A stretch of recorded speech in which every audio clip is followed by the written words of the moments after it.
warahmatullahi wabarakatuh. Kembali lagi dengan saya Debbie Nur Fitri dari Prodi Pendidikan Bahasa dan Sastra Indonesia.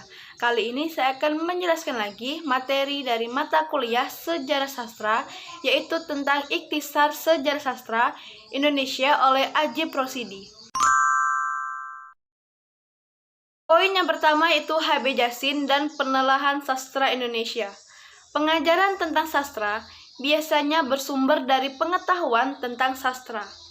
Pengetahuan tentang sastra atau yang dikenal pula sebagai literary studies oleh para ahli dibagi menjadi tiga cabang, yakni teori sastra, sejarah sastra, dan kritik sastra.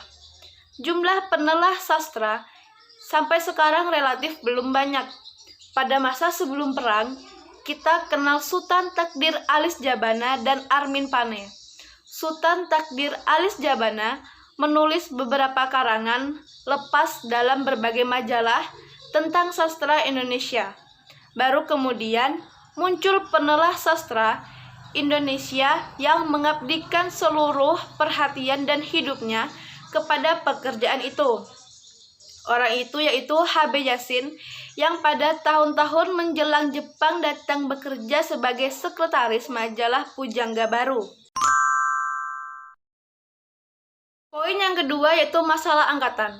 Masalah dalam sastra Indonesia menjadi ricuh dan kacau karena tidak ada pengertian yang jelas mengenai makna istilah angkatan itu sendiri. Para penelah sastra cenderung untuk menghubungkan istilah angkatan dengan pembabakan waktu dalam sejarah sastra. Masalah angkatan itu sudah timbul pada masalah sebelum perang ketika Sultan Takdir Alis Jabana dan kawan-kawannya dari lingkungan Pujangga Baru membuat perhitungan dengan para pengarang lama.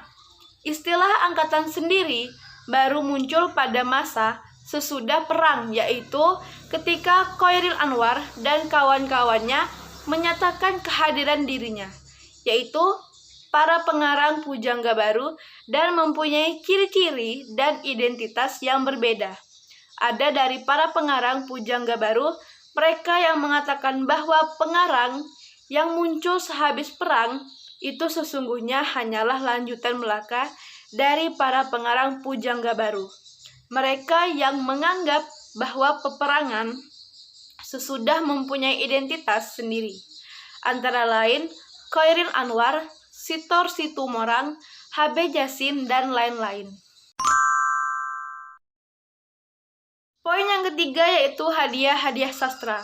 Di negeri kita, hadiah-hadiah sastra itu selain diberikan sebagai penghargaan atas karya seseorang sastrawan, juga bersifat perangsang, terutama untuk menumbuhkan minat terhadap sastra yang penerbitan dan penyebarannya masih sangat terbatas. Hadiah-hadiah itu belang betong, dan baru tahun 1969 ada hadiah yang resmi diberikan oleh pemerintah Republik Indonesia. Sebelumnya, yang memberikan hadiah tahunan seperti itu hanyalah badan-badan swasta saja. Untuk diketahui, di bawah ini disertakan daftar hadiah-hadiah dan para pemenang serta tahunnya. A. Hadiah Sastra Nasional atau BMKN. B. Hadiah Sastra Yamin. C. Hadiah Tahunan Pemerintah. Dan D. Majalah-majalah. Kesimpulannya, Jassin adalah seorang penelah yang sudah mendapatkan tempat yang jelas dalam sejarah kesusastraan Indonesia. Jassin adalah sosok yang berpengaruh. Dedikasi beliau luar biasa dalam mendokumentasikan karya sastra. Berkat didikan dan bimbingan beliau, muncullah sarjana-sarjana sastra yang menelah sastra Indonesia. Begitupun sarjana asing, banyak juga yang turut menelah sastra Indonesia.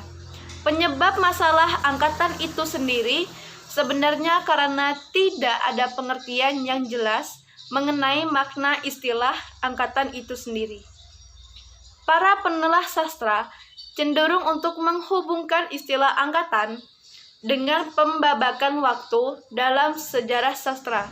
Oleh sebab itulah, sastra Indonesia menjadi ricuh dan kacau.